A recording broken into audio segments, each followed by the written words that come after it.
Hi, my name's Andy from the mountainsafety.co.uk website. This afternoon I'm in the Lake District. I've got Scafell Pike shrouded in the cloud behind me that way, Crinkle Crags up this way, Bowfell Harding behind, and just behind me Esk Pike peeking through the mist. I just want to talk to you for a few minutes this afternoon about how to call for help.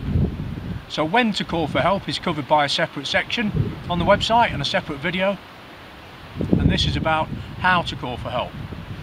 So having decided you need to call for help and probably need to call for mountain rescue, how do you actually do it? Well, the first thing to do before you pick up the phone, before you try and make a phone call, is you need some information. So the first thing, the most important thing is, where are you? Now let's work on the basis that you do know where you are. You've got a description, as I just gave out, plus a grid reference. So you can calculate the grid reference, check it on a GPS if you need to, and you write that down. And also write down the names and telephone numbers of anybody else in your group. And that way, when you pass a message to the police, you can pass on that information, the phone numbers, so that if the signal drops out, then there's a range of other telephones that can be called back on. And that will be handy for mountain rescue later on, particularly if people are on different mobile phone networks. So, what do you actually do to call for mountain rescue? So, mobile phone 999. You can also phone 112. In the UK, it's exactly the same. 112 works all around Europe, 999 doesn't, but in the UK, we all know what 999 is, so that's fine, you can use that. Exactly the same as 112. So, if you have a signal on your mobile phone, fantastic.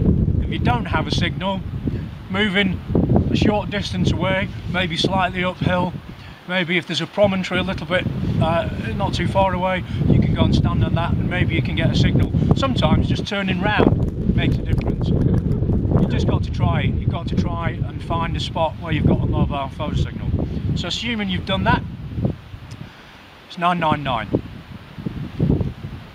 Ask for police, and then when you get put through to police, ask for mountain rescue. The first piece of information that you'll need to pass on to police is your location, so the description and your grid reference, and those telephone numbers we talked about. The police will then ask a number of other questions, such as what's the nature of the injury if there is one, and what's the reason for mountain rescue.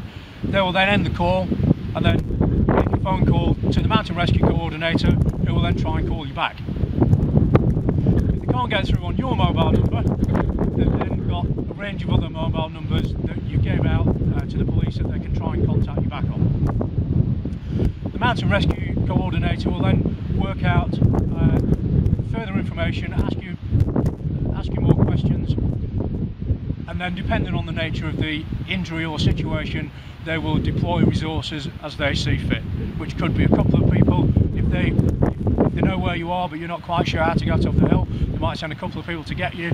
If you're not quite sure where you are at all, they might have to send a whole team out or get other teams involved to do a search.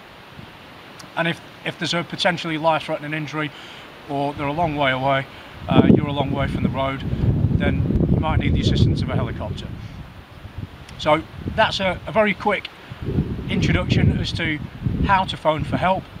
We talked about phoning on your mobile.